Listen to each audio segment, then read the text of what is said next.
Hey, I'm Nick. And I'm Ally. And this is the But Have You Tried bookshelf from the David A. Howe Public Library. Here we are. Happy St. Patrick's Day. Happy St. Patrick's Day. Wearing a lot of green right now. You are, yeah. I got my green shirt, I got my green tie, I got my St. Patrick's Day socks, but you have outdone us all, I think. You are I have green pants, and that just like, that's an unfair advantage. Yeah. I don't have green pants. I do not have green pants. I have two pairs of green pants, but these are the warmer ones. The other ones are like green. Yeah, that's important.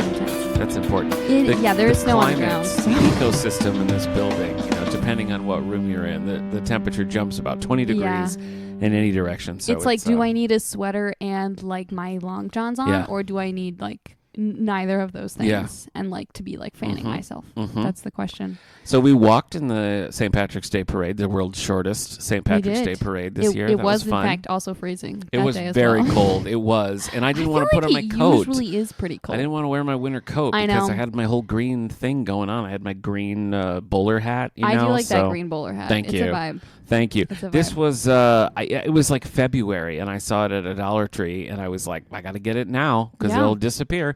And I was proven correct. So that makes sense. I have it, and now it's mine forever. Yeah, you can use it every year. When I was a kid, you should be wearing it right now. I mean, you have headphones on, but well, here I'll just toss it. There we go. By the time people listen to this, it won't be St. Patrick's Day anymore. I know. So we're dating ourselves here. When I was a child, there was this antique store that I would go to with my grandma. It was in Galesburg, Michigan. And it was so cool. It was one of those ones that was like, it just kept going. Like you'd go through a room and you'd be like, oh, there's another room and another room and another room. In that store, there was a bowler hat, probably from the 20s, that fit me perfectly. And it was $25. And I wanted it so bad. And we never got it. I never got it. One time, I think we offered $20 and they were like, nope. And then just didn't, for whatever reason, that was just a deal breaker. And I never got that bowler hat, and I've always regretted it. That's really annoying. Yeah.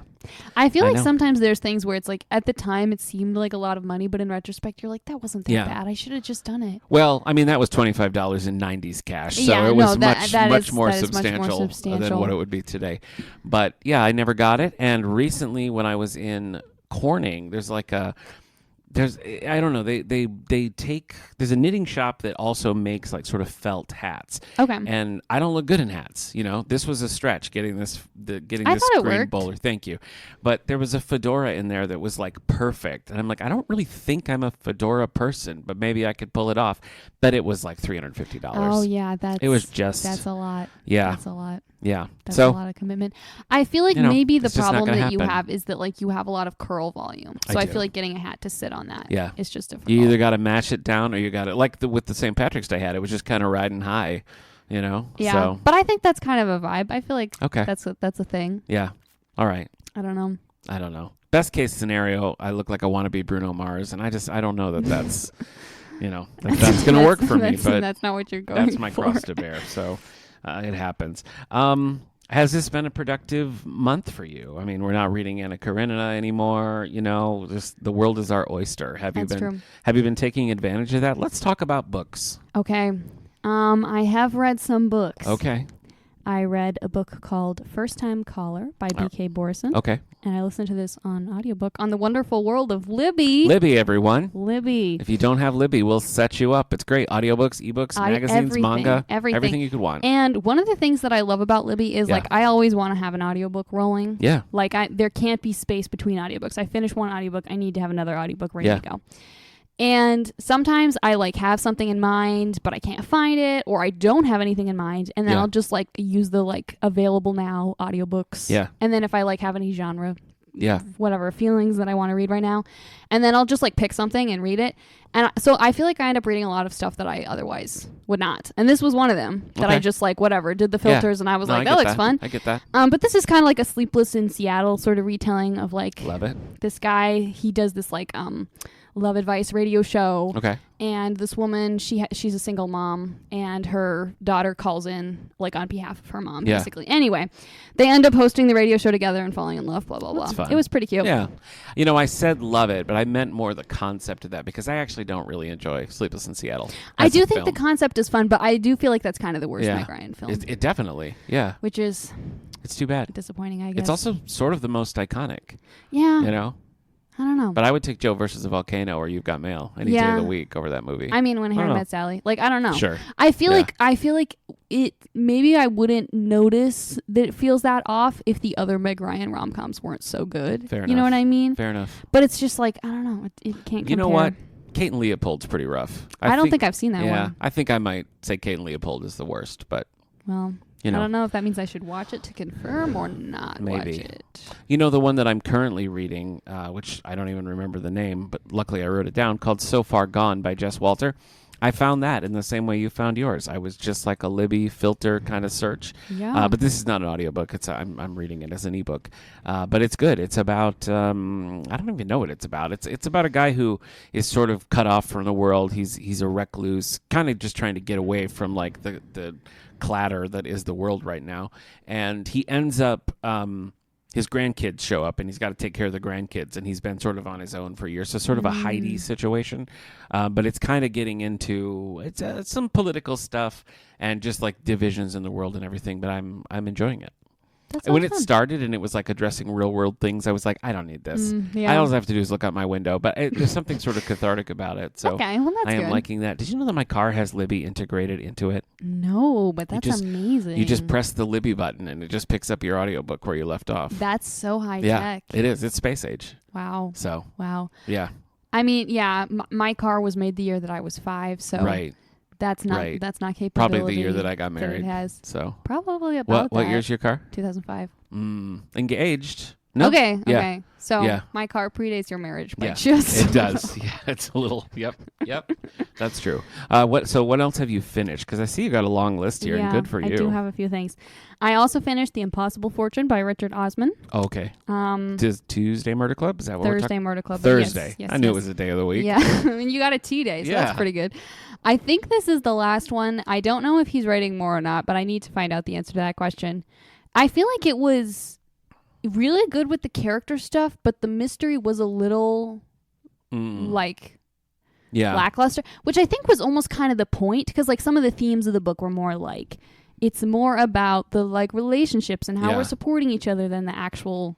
But yeah, I don't know. So I was like a little confused by that. Robert but I Parker did enjoy does it. that sometimes with the Spencer books. It's like clearly this is more about the characters and also there's a mystery. Yeah. And sometimes that's a delicate balance. Sometimes that's okay. Sometimes it's like, all right, the mystery, and other times it's like this is bogging everything down. Yeah, which like I always like with this kind of thing, I do care more about the characters. You know what I mean? And the mystery is kind of like a fun whatever, like device or part of that. Yeah. But I feel like it felt like the mystery was going to be more central until towards the end, and then I was like, wait. Yeah. So, but I don't know. That's a bait and switch. Yeah. That's a bait and switch. I also read a bunch of vampire fiction. Really? Classic vampire fiction. I read Carmilla. Well, okay, hold on. Is this research? Or are you doing it this for is your book? research for my Dracula retelling book. All right. I read Carmilla by Joseph Sheridan Le Fanu, which I've known about for a long time, and it's one of the earliest vampire stories. Yeah. And I've wanted to read it, and I have been too chicken, but I was like, I need to actually do it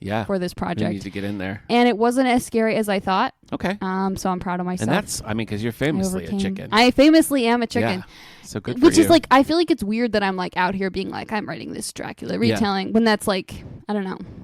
Like Dracula truly is not that scary or that. Like, I feel like it has to technically be considered horror, but I don't feel like it's really horror by like what our modern standards of horror. Also, same with Frankenstein. Absolutely. And like I love Dracula and Frankenstein. So it's like if it's something in that vein, it's like probably I can handle it. Yeah. But I was under the impression this was going to be a lot scarier than Dracula, and it was not particularly scary. I know you didn't get this far into Scrubs, but there is a long-running, like, recurring joke that's just kind of in the background. It gets mentioned every once in a while that JD is writing a vampire doctor screenplay called Dr. Acula. And it just keeps getting these like little callbacks where a character will reference it, or I just read the scrrapplay. I don't know. It's funny. I like that. That seems fun. Yeah. So if you keep going with Scrubs, that's good. You'll get to know more about Dr. Acula. Maybe I have to just for that. Oh yeah, I thought you were going to say maybe you have, and this was going to be a spoiler. No, I mean like I am intending to watch more Scrubs, but I haven't really had time since we recorded the Scrubs episode. Sure. Because some things have happened in my life, and I'm busy. Oh, okay. All right. That sounds way more ominous. It did. Than It did sound We can talk ominous. about it I when was we like, get are to we the fun breaking bonus, news? whatever Okay. section. Right. But I read Carmilla. Okay. I also read a short story from around the same time period, The Family of the Vordelach, and I had a heck of a time finding a English version of this that I could read. Okay. But this is also a classic vampire story. This one is crazy because it's a short story. Yeah. It's like 30 or 40 pages, something like that. 90% of it is like so standard classic vampire lit. Yeah. Just like boilerplate, whatever. Things are happening. They're realizing it's the vampire. They're killing, whatever. Yeah. They're killing the vampire. They're realizing this person is acting weird, all of that, blah, blah, blah.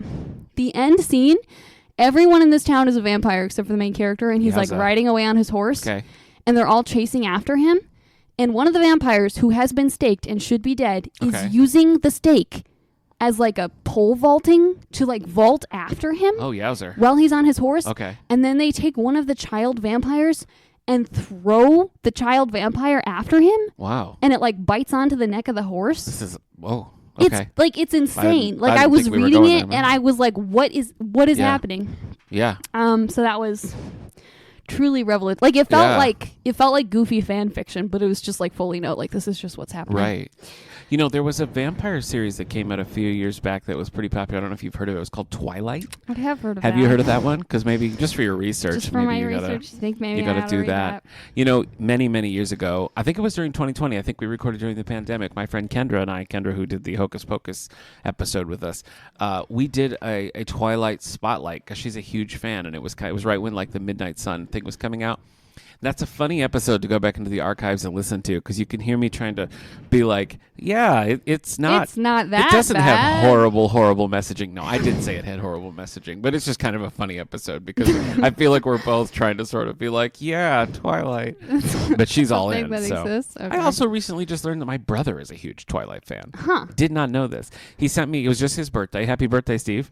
And he got this the giant like Cullen house as a Lego set. And I was like, oh my gosh, that's huge. And yeah, Twilight fan. Did this change the nature of your relationship in a fundamental way? Oh, no. I didn't know, but it's not surprising in any way. Okay. So, all right. Yeah. It hasn't changed your perspective on him? No. Well, okay, to finish out my classic vampire fiction, I also read The Vampire with a Y by Joseph Polidori. This is like the first written down vampire story, basically. Vampire with a Y. Yeah, it was pretty good. I wish that's what it was called. Vampire with a Y. Yeah, it's like Liza with a Z. But I just have to specify because this is an oral medium, so gotcha. Otherwise, people won't know that it has a Y, and that's pretty crucial. Yep. It's pretty crucial to the title. Well, what about, Sinners? Michael B. Jordan just won the Academy Award for Sinners. You going to watch Sinners? Caleb and I were just talking about this. He watched it yesterday, and he was like, this was really good, and you might like it, but you also might be grossed out by it. And I was like, well, I can't weigh in on that, not knowing what's in it. I feel like nothing is a surprise. You know what I mean? I feel like you could be like, oh, this is about to get gross, and turn. See, I am very good at that. Like, I feel like the thing about being like a chicken gross, squeamish person is you get really good at sensing like when in a sense. movie. Yeah. Yes, it's going to happen. You and should you're just also like, watch I'm just going to look away. But that's neither here nor there. Yeah, well, is it scary? Do I have to look away for parts of it? Yeah, I would say. Yeah. I don't know if you have to look away, but The Sixth Sense is scary, but it's just a great movie. There was another vampire thing that I was thinking about, Midnight Mass on Netflix. He's been talking about that too. Yeah. He's also been watching. That'd be a fun, because that's a very different. It's a very different representation of vampires, I feel like, than what you're typically used to, and I found that pretty compelling overall. I am curious about that. What We Do in the Shadows, funny vampires. I might have to watch. Yeah, you could do that. I might have to watch. But yeah, it's just like been vampires on the brain all the time. Okay. And one of my writing friends, Devasha, is also working on a vampire story right now. So we're just like constantly in Discord DMs being like, have you seen this thing about vampires? All the it's like, rage. have you considered this? Okay. So that's been fun. Okay. But yeah, making progress on my book. So is that your list? All of this research. I also finished the Cloak and Dagger Club arc by Jackie McMahon. Right. And it was good. It was fun. Okay. No vampires. Warmed my heart. No vampires Zero in vampires. it. No, just classic mystery stuff. Okay. I listened to this. It was Tom Selleck's. Do you know who Tom Selleck is? Yes. Can I get you to who Tom Selleck is? I don't know. That's a name that I like really know. Okay. All right. But I'm trying to figure out why I'm struggling. I mean, he's been in Blue Bloods for like 15 years, and he played Jesse Stone, Robert B. Parker's Jesse Stone, in all the TV movies, famously Magnum P.I. Okay. Yeah, I definitely recognize the name, and I know some of the things you're talking about. I just haven't necessarily watched them. You would recognize. I'm confident that you would recognize Tom Selleck. You know, in this book, tying back to another episode, I had sort of known this. Tom Selleck was straight up offered the role of Indiana Jones. At the same time, the Magnum PI pilot was already like ready to go. Oh. And they were like, it's fine. We can work this out. We can make this. And the Magnum PI people were like, no, absolutely not. And he was like, please. And they were like, no, absolutely not. And so he had to turn it down. And then there was a big writer's strike, and Magnum PI was delayed so long that they completely wrapped Raiders of the Lost Ark. Wow. And he could have done both. So would Indiana Jones be better? No. Definitely it would be worse? I love Tom Selleck, but I just don't think... I think if that was Tom Selleck, that would just be one of those 80s movies that people are like, oh, that's good. Have you seen that? Mm-hmm. I don't think it would be a cultural touchstone without Harrison Ford. I think that seems... All due respect to Mr. Tom Selleck. I just don't... I do feel like some of the X factor of that is like very much Harrison Ford. Yeah, and Lucas like particularly did not want Harrison Ford because they'd already done Star Wars and American Graffiti together, and he was like, I don't want to just make Harrison Ford movies, you know. That's understandable. But, I can respect that. It happened, so that was interesting. I'm just still mad, and I will never get over the fact that I feel like in every like franchise where Harrison Ford like later they make a movie about him and he's old, they're just like, we're gonna break him up from his significant other. Yeah, just every time. And I'm, like Blade Runner, Star Wars, Indiana Jones. Like, come on. It's true. Let Harrison Ford stay with his wife. Yeah. That's all I mean, he's been married to Callista Flockhart for so long. So in real life. I'm glad that in real life, at the very least, Harrison Ford has been able to stay with his wife. Anyway, all that to say the Tom Selleck book was not that interesting. Well, his early life was interesting. And then we got up to the Magnum PI portion, and then the rest of the book was about Magnum PI. And I don't really, as much as I like Tom Selleck, I'm not a huge Magnum PI fan, you know? So that was not super interesting to me. Yeah. And I also feel like Magnum PI, while it is sort of a thing that people of a certain age will just know what that is and will recognize the theme song, it's not one that's in a heavy rotation. You don't see people being like, hey, I'm doing a Magnum PI rewatch, you know? Yeah. And if anybody would do that, it would be me, and I'm not doing it, so... Yeah, that does seem like that's saying a lot. I also don't really care about Blue Bloods, but 15 seasons on a show and it gets a little mention. Is Blue Bloods also vampires? No, it's about cops. Okay, it just sounds like it should be about vampires. Yeah. And, I mean, those Jesse Stone movies, he loved. It was like a passion project. Like, he co-wrote some of them. Like, he was friends with Robert Parker. Not even mentioned. Mentioned. Maybe it was just like an assumption that people would only care about Magnum PI. I want to hear about that in the book. Maybe. A weird assumption. Also, he also had this, like, pretty legendary run on Friends where he was Courtney Cox, Monica's boyfriend and it was just such a weird, like, coup to have Tom Selleck on Friends. Doesn't mention it. Weird. Barely mentions 3 Men and a Baby. It's just, it was weird. It was like, I would say just lop off the front of it and make it a Magnum PI book. That's what Ralph Macchio did. Ralph Macchio, like, had his, The Karate Kid. Okay, Look, another episode tie-in. Ralph Macchio had his autobiography, and it was just like, this is about the making of Karate Kid, and that was it. Mm-hmm. You know what I mean? Just say it's a Magnum PI book. I don't know. No, anyway, that seems easy. These are my thoughts on what it is. Tom Selleck's You Never Know. Have you read other things that didn't inspire these same That is the feelings? thing that I finished. And, well, I finished that Mark Twain Chernow book. That's what took, like, the majority of my time here. Understandable. But I'm currently reading So Far Gone, which I mentioned, and I picked up a Star Trek book called Identity Thief by Greg Cox. And it's really interesting. It is a Chekhov book, which rarely is Chekhov the main character. So it's doing some different things with Star Trek lore, and I'm a fan of it, so I'm liking that. Comic books, I just read a big crossover that was like multiple titles called Infinity Wars. So not Infinity War, singular, just but multiple. Infinity Wars. It's about Infinity Stones. An infinite number of Infinity Wars? Felt like it. Okay. It sure felt like it. I got to the end of that, and I was like, I don't know why we did that, but I wasn't particularly bored while reading it, but I got to the end and was like, this has added nothing to my life. So I understand. I see that you have a Godzilla thing on your list, and I'll tell you that I read Mothra, Queen of the Monsters, which is a graphic novel about Mothra and how important Mothra is to this society, because Mothra's kind of a good character. I don't know much about the lore, but the art was really interesting, and I enjoyed the comic. So understandable. Yeah, that's what I read. You want to tell me about your Godzilla thing? Sure. we did watch. This was one of Caleb's movie picks. Gotcha. Godzilla -1. Yeah. I'd never seen any Godzilla thing ever. Oh, okay. Ever. Gotcha. All right. Like, I mean, obviously, I know what it is. Yeah. But yeah, pretty much. Yeah, just what you did.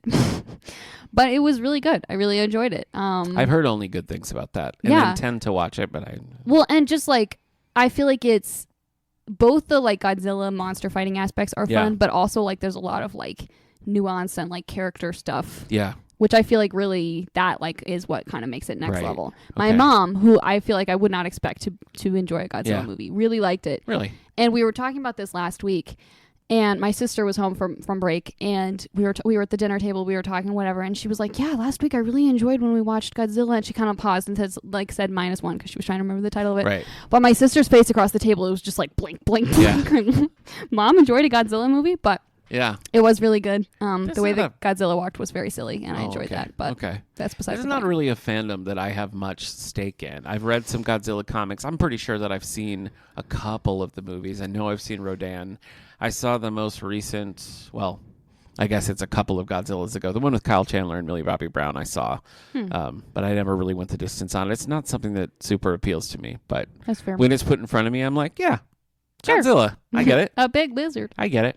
But we jumped around, and I don't think you told me what you're currently reading. Okay. I am currently reading Death in the Cards by Mia Manansala, which is a YA mystery about a girl who is the daughter of a private detective, and she also does tarot readings, so there's kind of some connection. And there's a lot of Veronica Mars references. It's very... And now you get them. And now I get them. She was like, my car named Veronica, and I was like, wait a second. But yeah, there's a lot of more explicit Veronica Mars references I'm as well. kind of surprised and... personally disappointed in you that you haven't gone the distance on Veronica Mars. I want to watch more of it. I don't know. I feel like I don't always watch a lot of TV shows by myself, and if I do, then I like obsessively watch them and I don't do anything else. So it's like balancing. You don't think Caleb would get down with Veronica Mars? I'm sure he would. So maybe that's my solution. Yeah. Is that I make him watch it with me, and then it's like Because if I watch it with him, then it's like a paced amount. Like we'll like watch an episode a night or like whatever. Every other a couple nights we'll watch one, whatever. But if I'm watching it by myself, either I'm like not watching it or I'm like watching it and that's all I'm doing. And it's like it just goes back and forth. I mean, I think you should watch. I can't take. I think you should watch the 3 original seasons, the movie, and the reboot series. But you definitely could just watch the first season and have a well-crafted, self-contained mystery with beginning, middle, end. Fair enough. Yeah, but I'm very curious about where it's going. Yeah. So Death in the Cards. Death in the Cards. Yeah. I'm also reading Magpie Murders by Anthony Horowitz with my wife book just club. read this. Did she like it? I think I asked you this. And she was pretty indifferent to it. Like she didn't not like it, but she wasn't like, a new favorite. I don't know. It's doing some interesting things, so I'm curious about where it goes. I never read his. He was kind of famous for that Middle Grade, the Alex Rider series. That was a big deal. I never read that, but I have read, I don't want to say maybe 3 of his James Bond books, and I thought those were pretty solid.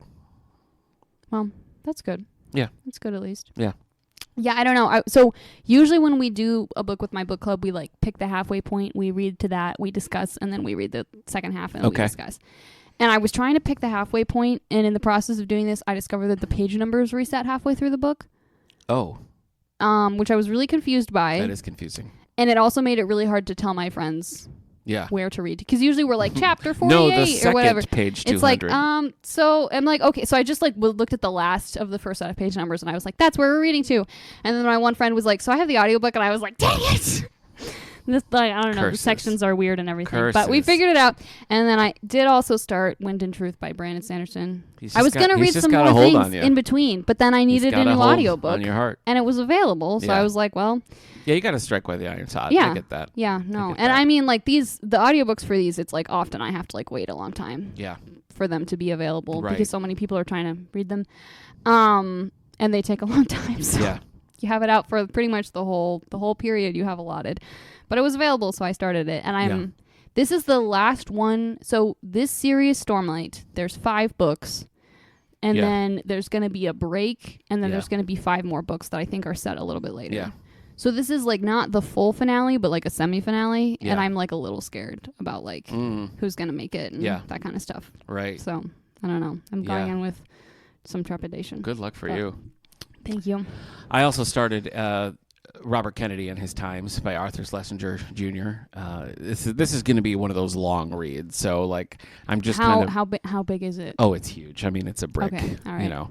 So I had started it years ago, and then it was one of things came up, and so I was like, now's the time to go back to it because I've been in the mood for some biographies, and I'm a big RFK fan. The original, not the wacky reboot, just to clarify.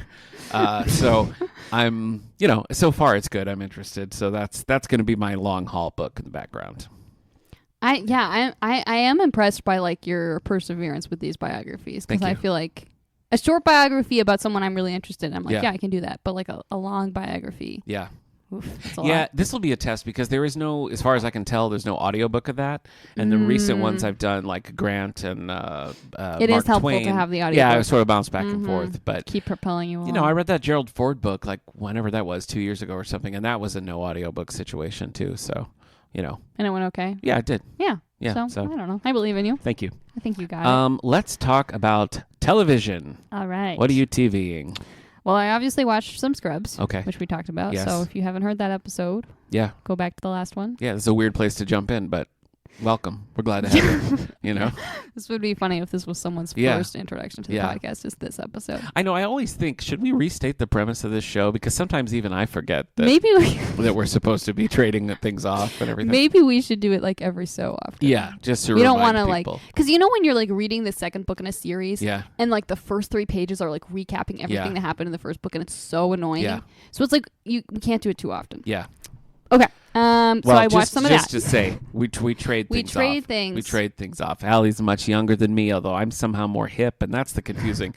You know what I mean? But it adds, I think, an unusual element to our dynamic. So. Well, I feel like the thing is like, I don't know. I feel like what I'm going to pull is always like a mystery. Is it going to be something from the 1800s, or is it going to be Sabrina Carpenter? You just don't know. You don't know. You just don't know. It could be either. Yeah. But I'm predictable is what you're saying. Well... there's a lot of like 90s stuff. So it's like there's a decent chance it's going to be something 90s. You know what? I'm not mad about it. No, I can't push back on that either. You're right. But I feel like it is slightly more reliable. Yeah. Sometimes you mention something and I'm like, I never would have seen that coming. Yeah. Half the time I don't even know what the thing is. Right. So. See Scrubs, for an example. I had no idea what Scrubs was. Didn't even know. Other than a guy who thinks he's fly. Yeah. Okay. I also finished the new season of Bridgerton. Yeah. It was pretty good. Okay. It was a little sad. All right. And I also finished, which I alluded to in the last episode, Caleb and I finished watching The Good Place. Yeah, with tears. With tears. I don't know why I can't get on board. I don't know what your problem is. And I even kind of cut my hair inspired by Eleanor Shellstrop's haircut in the last episode. Yeah, your hair. We were talking about how your hair was like exceptionally long. It had gotten very long, and it was annoying me very much. And so, like last week, I was at my parents' house, and I was like, Mom, can you just cut off all of my hair right now? You got your summer cut like a poodle. Yeah, pretty much.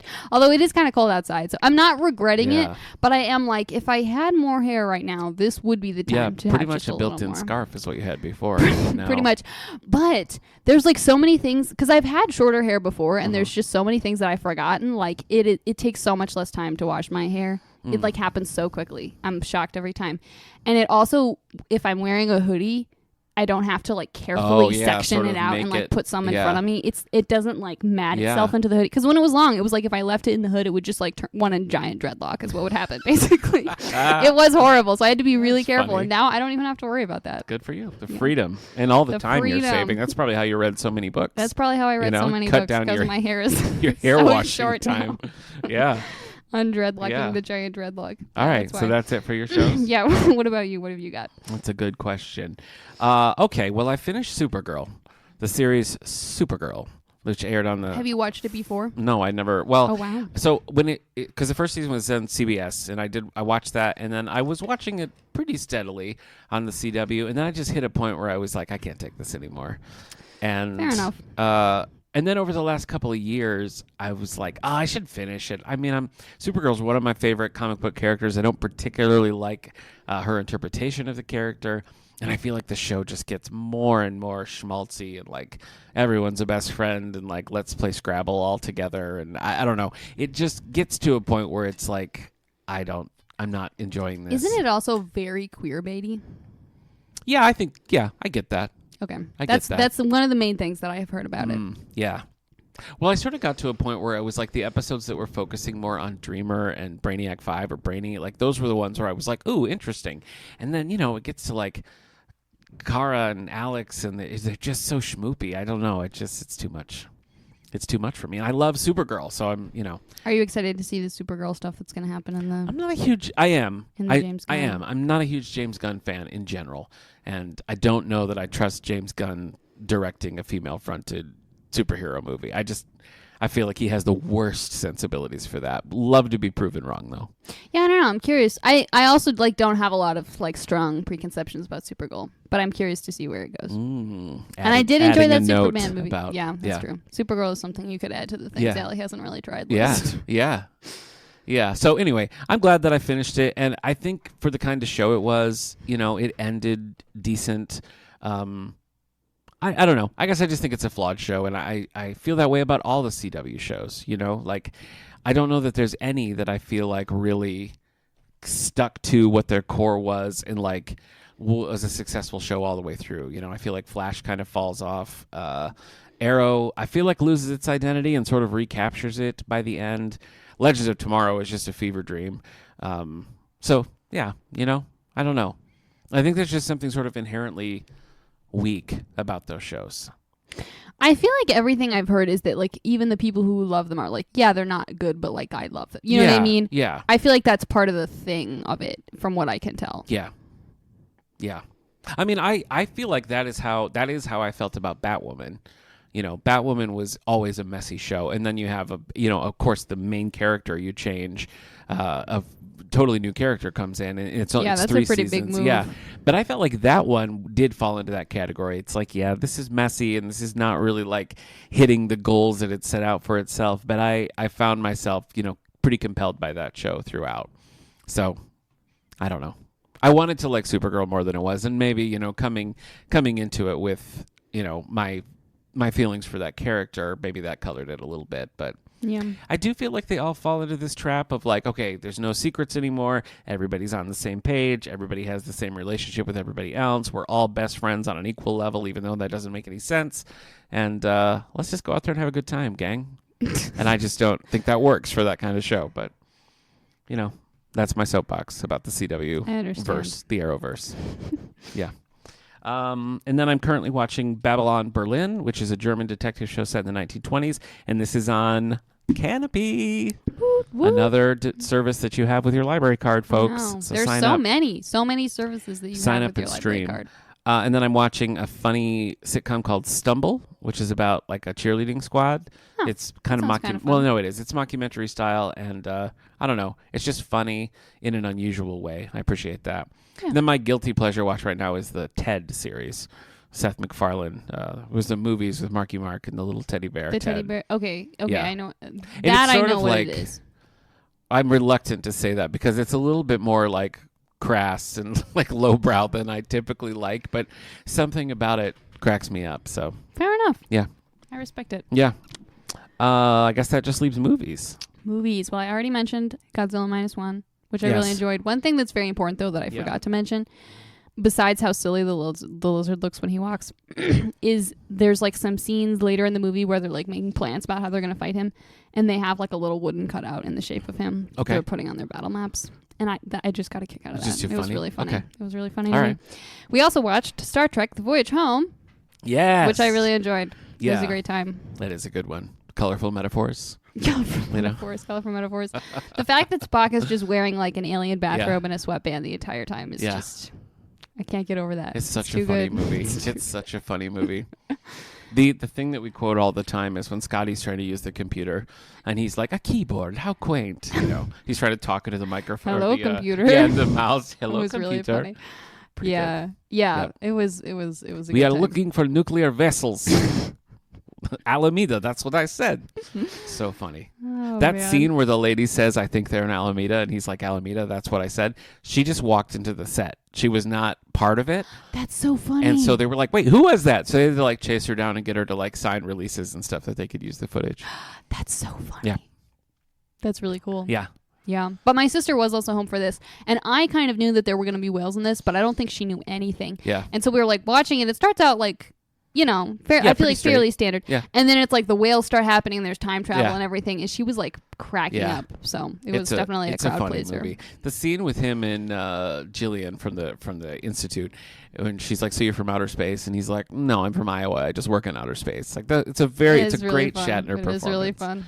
So, and that kind of concludes that trilogy, Wrath of Khan. You know, I also think I have fully become a Kirk and Spock shipper. This trilogy has like you want them to be in love. Like I'm convinced they are in love. Oh, to me that is canon. Okay. Yeah. All right. Okay. It's just really hard not. It's just really hard not to see it. I don't know. Just like I feel like partly because of so much of this trilogy is about their relationship. And just like, I don't know, some of the like lines and the acting, it's just like, I don't know. I can't not see it. Yeah. I saw it and I can't unsee it. I get that. I think that is a really interesting, those relationships is a really interesting thing about Star Trek and sort of unique, especially for Star Trek in the 60s. William Shatner did this thing called The Captains where he interviewed all the other actors who played captains in the series. Fun. And so he's talking to Scott Bakula, who played Captain Archer in Enterprise.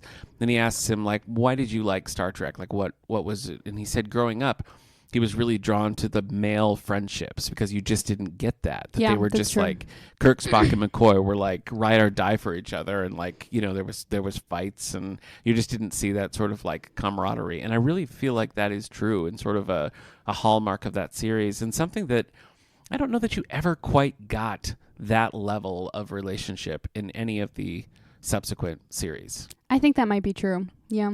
I say liking some of the subsequent series more than the original series. But I think that's true. That really is a strong suit. Yeah. But part of what makes me for sure a Spock and Kirk shipper and convinced that they're in love is like Kirk and McCoy, like clearly they have such a close friendship, but the vibes are very different than Kirk and Spock. And I'm just like, you know, that's like your bestie and your boyfriend. Like there's different relationships here. Mm-hmm. And that's the only way I can see it. Okay. All right. Are you going to keep going? Are you going to watch Star Trek V, The Final Frontier? I don't know. Caleb has said not positive things about Star Trek V. So we'll see. Don't think you should listen to him. Okay. In this regard. I think not to sow the seeds of discontent within your marriage, but I think that you would like Star Trek V.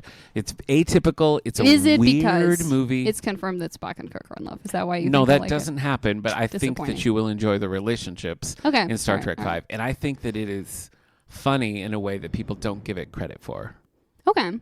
Well, some of it might depend whether my brother picks it for one of his movie picks or not. We'll see. I mean, you could just watch it, but I mean, I could also just watch it. But 5 and 6, I think, are really good. Have you ever seen Generations, where Kirk and Picard team up? I don't think so. Yeah, I mean, also worth a watch. So that's fair. And again, I could just make you anytime I want. That's true. You know what I mean? You I have just the pick power. It, you know? You have the Star power. Trek Day is coming up, so. When is it like? It's September, so we got a ways. But, you know, over on This Sandorian Life, Amanda Smith from the library crossed over with my friend Steve and I, and we did a whole episode about Star Trek V. So fun. If you're ever curious, you could let us convince you. Good to know. Yeah. Is that it for your movies? That's it for my movies. Okay. I feel like there was something else, but I don't know what it was. So you watched Star Trek? I watched Stargate. Oh. Have you ever seen Stargate?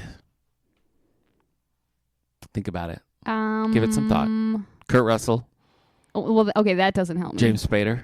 That also doesn't help me. You want me to keep listing names so people you don't recognize? Just describe it. Describe it. James Spader plays a scientist who can decipher these hieroglyphics to operate this giant Stargate that lets them travel through space and time. Okay, I'm pretty sure I have not seen that. Okay. There was a whole Stargate SG-1. It launched a franchise, but the movie is just kind of a standalone, its own thing. I thought it was very mid, and I don't know if that's a popular or unpopular opinion, but it sort of felt like the whole movie was one sequence within a larger movie, and we just got that sequence. I was very... I don't know how it's... I mean, I guess the seeds of an idea are definitely there. It's you know, it's sort of like a Quantum Leap Sliders kind of thing where it's like, and this week we're in this kind of world, you know, and it gives you a whole... I mean, there's no limit to the things that you can do when it's like you walk through this portal and there's a whole different set of characters and premise, you know. So I would not be opposed to watching the series, but that is a commitment. So that's fair. I don't know if we'll do it or not. Kurt Russell's hair in it, terrible. And it was very distracting for me. It was just a terrible, terrible look. I feel like something that I've noticed lately is that like It used to be I could just watch a movie or a TV show from any time period and I'd be like, yeah, I'm just watching this. Yeah. But lately I feel like the like 2000s to like early 2010s fashion really takes me out of it. If I'm like I can't take it it seriously if it's like the goofy stuff that at the time I thought was normal and maybe even cool. I would like to know what you think is abnormal about that time. Tell me. Well, so like tell me the styles. I feel like just the like some of the like low-rise jeans and sure. I used to be such a skinny jeans lover, but now I look at some of the stuff and I'm like, what were we doing? Like, I don't know. Yeah. Some of that stuff and like some of the color schemes and like the funky jewelry and stuff and the hair. Oh my gosh, some of the like highlight hair situations. Yeah. I'm like that. Why did we ever think that looked good? Not it just a fan. doesn't look good. Okay. Interesting. There's definitely stuff that it's like I'll watch and it's like clearly that's out of date, but it looks good. But there's a lot of stuff that I watch and I'm like, that's out of date and it looks bad. Yeah, that's just unflattering. Like, what is it that makes some looks feel timeless and some looks feel like, yes, this is exactly that era? Yeah, I don't know. But I am fascinated by that phenomenon. Yeah. It is interesting to me. We'll figure it out. Yeah, we will. Figure it out. We'll crack I mean, the code. I think you sort of defy genre. I think you could sort of be picked up and put in any time frame and people would be like, yeah, that's acceptable. Well, because I feel like I wear whatever I want, so that like makes it timeless. Yeah. It's like it's always weird, so it's always time. I don't know. Okay. All right. Yeah, that monarch butterfly sweater. I mean, where? Yeah. Throw that in the 70s? Absolutely. For sure. You know? Okay. So Stargate. And then we talked about this a little last week, but Steamboat Bill Jr., the Buster Keaton silent movie that we watched with the live orchestra at the Clemens Center in Elmira. But we didn't really talk about it as a movie. And I felt like it was... I'd watched The General. Have you watched any of these? Any of the old silent... Buster Keaton, Charlie Chaplin kind of stuff. Okay. The General was, I mean, it was just because of its place in cinema history. It was definitely worth a watch, but I didn't leave that thinking like, yes, I love this medium. But I did sort of feel that way about Steamboat Bill Jr. It was funny and it really conveyed the story well and some of the effects. I'm not even sure how they did them. And Buster Keaton has his approach to it is so different from Charlie Chaplin. And I think watching that, just the comparison is like, it makes you think about what they're bringing because he's much more of a straight man, much more of a, I don't know. It's like they both are bringing something that also feels very modern, but, there's that timeless thing right there. But I think that was worth a watch. I think that holds up well. Yeah. That's cool. Yeah. What about just regular life? Oh, just regular life. You're gonna win. You're gonna win with regular life stuff. So I'm gonna tell you that my friend Sarah and I went to a concert in Rochester called Lords of the Sound, and it was Hans Zimmer music. So it was different themes from. There was some Man of Steel and Dark Knight and Spider-Man, but then Sherlock Holmes and Pirates of the Caribbean and other things. It was just all film music, and some were cooler than others. The James Bond sequence was very fun. We had a really good time.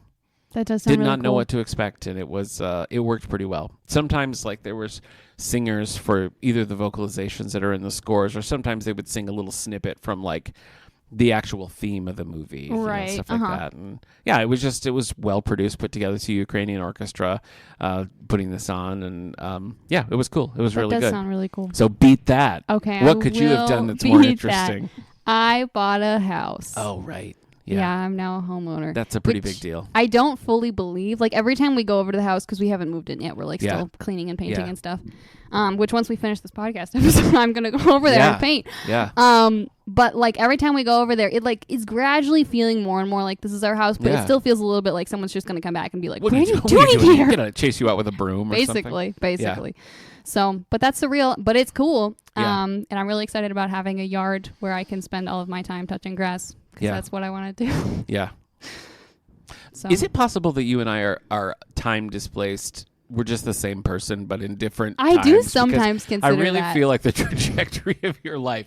If you look at what was Nick doing when he was 25, what was Ally doing when they're very similar. And the trend just keeps going. Yeah. No, it does continue. Which I guess now I just need to like if I want to know what's going to happen to me. I just need to be like, what happened to you when you were like 27? I just want to be prepared. I just want to know what's coming. Yeah, I can keep you going. Kind of like in Loki, how there was like male Loki and female Loki, just from different. Right. I'm just a young female version of you. Yeah, maybe this is like a Stargate situation. I mean, your attitude is not nearly as bad as mine, but you've got time to go. You've got time to go, and there is a darkness in there. I do feel like my attitude has been worse over the last year. Can't imagine why. I sure for agree. any reason. Yeah. But I'm trying to work on that, though, because I'm like, I like having a good attitude. And I feel like for most of my life, I have had a good attitude without too much effort. So it feels weird to have to be purposeful about that. These are trying times. These are trying times in which we live. But now I have a house, so maybe that'll just skyrocket. Nothing stressful about that. So. Definitely nothing stressful about that. My dream, though, is, you've seen My Neighbor Totoro, right? Yeah. My dream is just for this experience to be like My Neighbor Totoro. Okay. Which I don't think is possible because I'm not a child. But I just want to be like out in the yard finding like whatever mysterious little fairy friends and stuff. Could happen. It could happen. It could happen. Well, congratulations. That is very exciting. Thank you. That's a very big deal. So I hope everything is working out good for you. You're feeling good about it.